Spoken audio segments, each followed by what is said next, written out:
By the end of this video, you will know how to create this simple spiral effect. No plugins, no expressions, let's jump right in. Alright, I am inside my composition. I'm going to grab the shape tool here. I've got the fill set to transparent, the stroke set to 18, and I'm just going to drag out a rectangle. I'm going to close up the gap here. Just want to center this point. So I'm just going to click on it and hold down Control so it snaps to the middle of my shape. And then I'm going to come into the Align tab and just center my shape out. So once you've done that, we're going to click on our shape, click on the rectangle and press Control D. I'm going to drag it under rectangle 1 and we can come into the stroke settings. I'm going to change the color.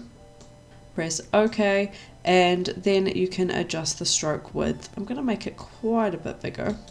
Alright, now I want to twist this into a spiral, so we're going to go Add, Twist, and in this angle we're going to change to 5000.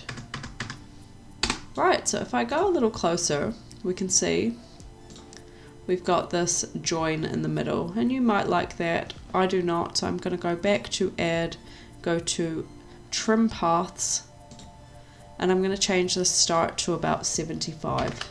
And you can see we've still got a little notch here, and to fix that we're going to adjust the center of this twist, so I'm going to change this to -14.